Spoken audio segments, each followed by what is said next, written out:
Alors, quand vous avez cliqué sur le lien que j'ai mis dans le mail ou dans la feuille de route, vous tombez sur l'histoire de Jojo Collectionneur.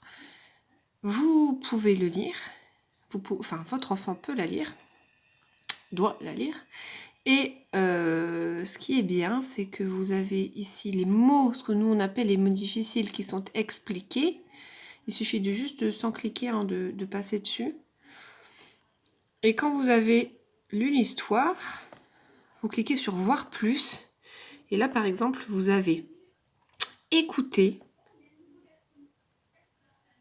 Jojo collectionneur. Voilà. Jojo est un grand collectionneur. Ce que les enfants de son âge trimballent dans leur poche, les billes, les jouets trouvés dans les œufs surprises, les petites voitures. Alors voilà, c'est super parce que ça va permettre à votre enfant, s'il avait eu du mal, notamment encore à déchiffrer, donc à la compréhension de s'alléger du déchiffrage pour pouvoir se concentrer sur la compréhension du texte en l'écoutant.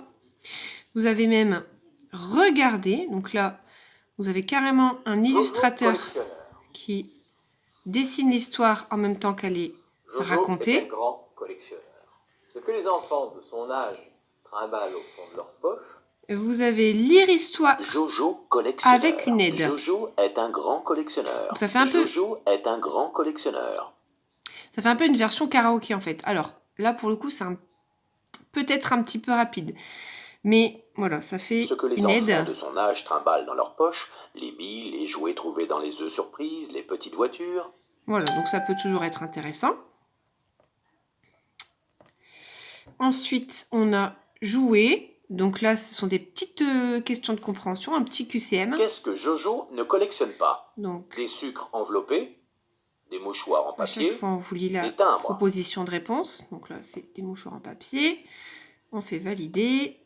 Voilà, si c'est bon, hop, on a un score qui s'affiche. Et puis, on a la question suivante qui va apparaître dans une seconde, Que doit faire etc., le père de etc. Jojo à chaque nouvelle collection? Il doit ajouter une étagère, il doit remplir des cartons, Et enfin, vous avez il doit découvrir. faire de la Alors place dans là, le garage. vous avez le petit résumé. Alors, ce serait peut-être plutôt à faire en premier, le résumé de l'histoire. La morale, qu'est-ce que... Donc, à faire au début ou avant, en fait. Hein, on peut questionner l'enfant. Qu'est-ce que toi, tu as compris de cette histoire? C'est quoi Qu'est-ce que... Alors, pareil, il faut discuter du mot morale. Le personnage de Jojo dans l'histoire. Et puis, un petit point sur les collectionneurs en général. Voilà. Alors, si votre enfant est demandeur, vous pouvez évidemment faire plus d'histoires. Et vous allez atterrir sur la page des petites histoires de Jojo. Et vous pouvez en faire peut-être une par jour, pourquoi pas, si l'enfant est demandeur. Voilà.